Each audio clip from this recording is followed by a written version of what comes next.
Si Kuya Nick po, siya po yung nakita natin nung isang araw na naubusan ng gasolina dun sa daan. Ang ginawa po namin, hinila namin yung motor ni Kuya Nick para makapunta dun sa pupuntahan niya, dun sa boss mo, Kuya. Tama? Boss namin po. At ang pagkakaalam ko na nasabi mo sa akin, bumabali ka nun para meron pa yung pagkain. Opo.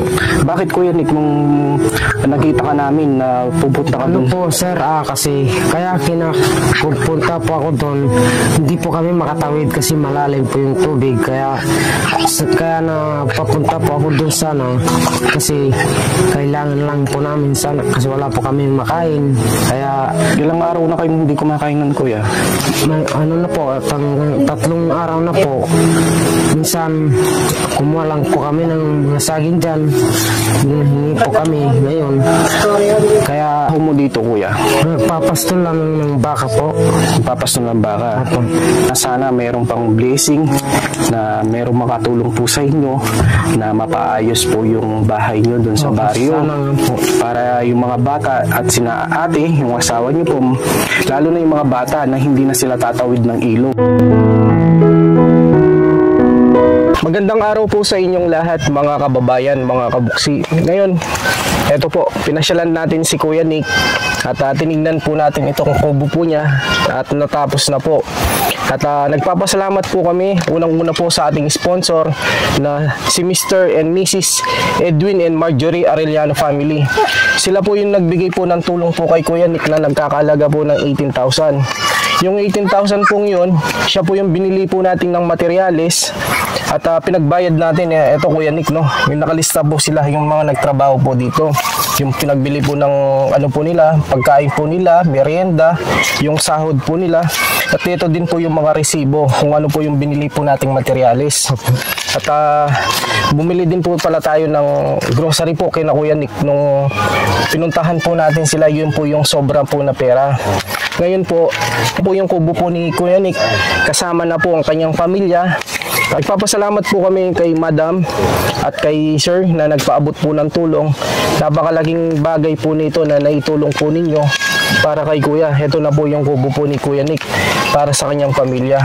At po sa Panginoon na ako po ay yung tinulungan at para na pag-intulay po si Kuya na inabot niyo po sa akin na ganito ang tulong. Kaya si Sir po na niya po ako na tinulungan niya po ako na binigyan niya ako ng mga ano-ano po. Kaya salamat po sa inyo. Ako ay nabigyan ng tulong. Kaya itong kubo ko po naayos na rin po dahil kay Sir na siya po ang napag-intulay namin. Kaya po ako ay nagpapasalamat po sa inyo, ma'am. Kaya maraming salamat din po. Kaya po nagawa yung bahay ko dahil sa inyo po, natulungan nyo ako. At di ko po akalain na kayo ay magtutulong sa akin. At di ko rin akalain po na ako'y nagugulat na lang po na hindi ko alam. Kaya maraming po salamat sa inyo. Kaya kay Sir din po, nasalamat din po na siya po ang naging abot dito na hindi ko nakaalam na ano po, ako ay matulungan. Kaya pasalamat din po ako itong kubo ko ay dahil nagawa na rin po. Kaya maraming salamat din po sa inyo, ma'am, at kay Sir sa Panginoon po. At ako'y natulungan nyo. Salamat po sa inyo talaga na kayo ay tumulong sa akin. May bahay na kami dito. Yung mga anak ko mag-aaral na pong mabuti dahil hindi na po kami napunta doon sa ilog na tinatawidan namin. At kaya pasalamat po ako at nandito na yung bahay namin, nagawa na. Kaya kahit anong mangyari na po, makakapag-aral na yung mga anak ko, saka mga pamilya ko, safety na sila po dito. Mamahal ko po yung binigay niyo po, ma'am. Sana po gusto namin po, ma'am, yung ano rin kami dito, ma'am, yung kasi po dito, ma'am, mahirap din dito kasi sa amin, ma'am. Minsan po, ma'am, wala po. Kaya doon ako sa tawidan ng ilog po, nagpapasdol ako ng baka doon. Gusto ko lang mapatapos ko lang mag-aral yung mga anak ko. Kaya doon po kami sa tabi ng ilog. Kaya buti nga po may Panginoon po, nakilala niya ako ni Sir. Kaya maraming salamat din po kay Sir tsaka sa inyo po, ma'am. Opo. At ako'y natulungan niyo po, ma'am. At ngayon po, ito na po yung bahay po ni Kuya Nick.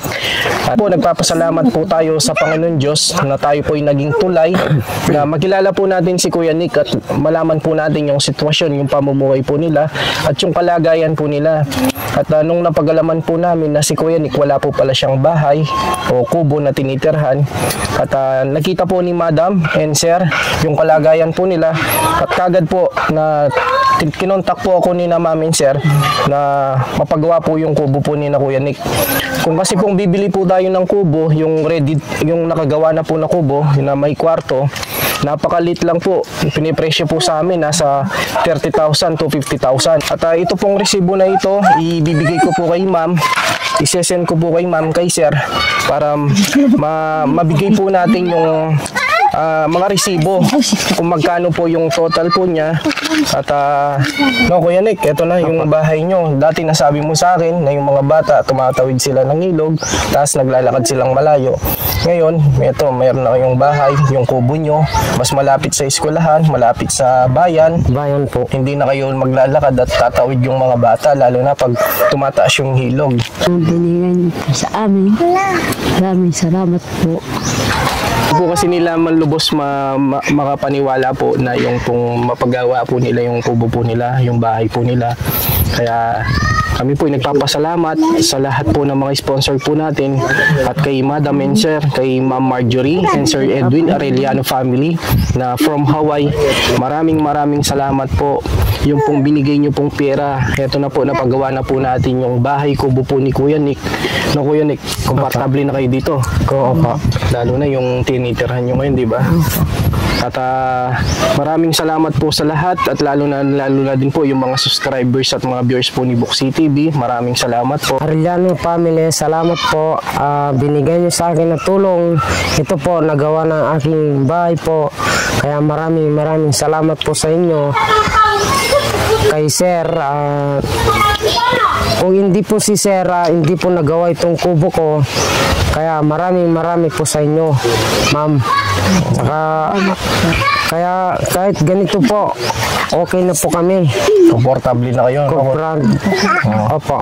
Komportable na kayo ngayon, Kuya, no? Safe na kayo, lalo na hindi na naglalakad na malayo yung mga bata, tumatawid ng ilog. Hanggang dito na lang po, mga kabuksi. Ito po, natapos na po yung bahay kubo po ni Kuya Nick. Nagpapasalamat po kami sa Arellano family from Hawaii. Maraming salamat po. At sa mga kababayan po natin, sa mga manonood po natin, maraming salamat po. Ano, Kuya Nick? Sige po. Thank you po. Ang lagi niyong kasama, ang laging kaagapay at di ka iiwan. May Buksi TV na lagi kayong tutulungan at damayan.